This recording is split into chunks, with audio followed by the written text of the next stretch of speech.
Or are you free to leave the Ukrainian military, or are you there under some sort of either compulsion or contract or agreement with the Ukrainian government?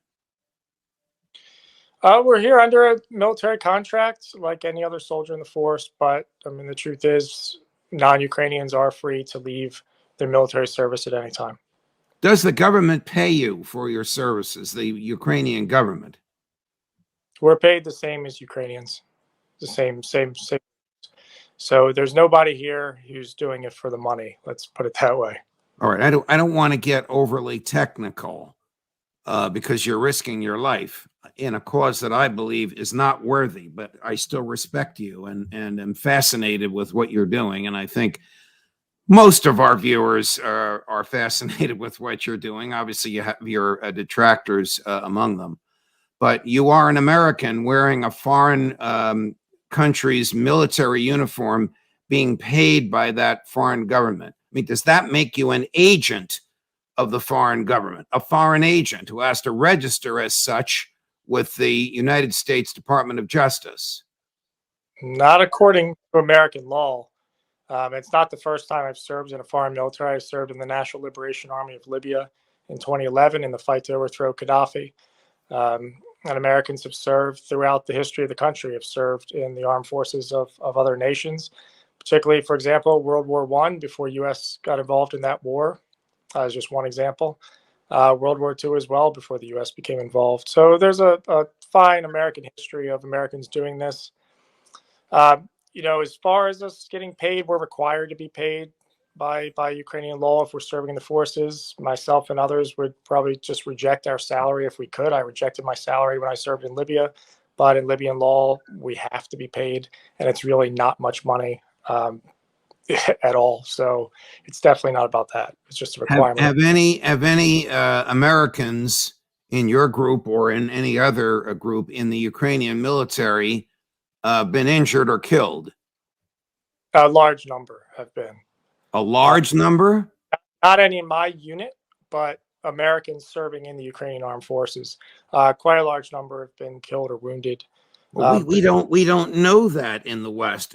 Young American males like you, wearing Ukrainian military uniforms, fighting against the Russians for and with the Ukrainians, have been killed in combat. Right, Americans and various nationalities have been killed, particularly serving in the International Legion, which is a part of the Ukrainian military, fully comprised of international fighters.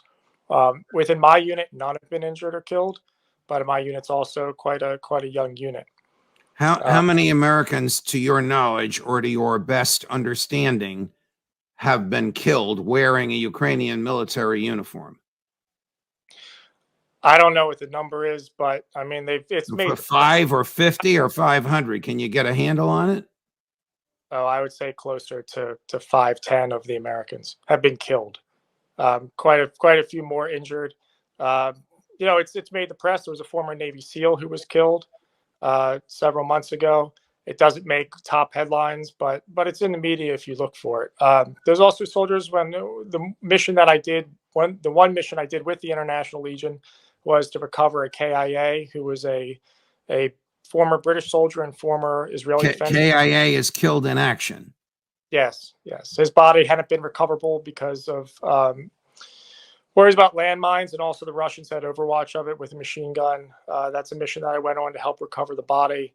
He was a former IDF soldier who was also former British military. So there's people from all walks of life who are here serving. How do you feel about fighting alongside those who embrace a Nazi ideology? I haven't encountered any of them. I'm aware, I suppose, that they exist.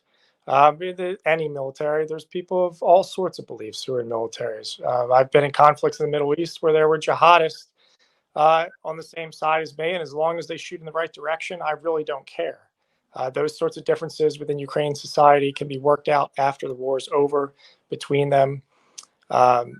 But really at this point, if they're shooting the right direction, I don't really care. I'm not the thought police. I don't want anything to do with people who have such ideologies. But if they are out there on the front line, I haven't met them. And as long as they don't try to push it on me or get in the way of our mission, I really don't care what's in their heads.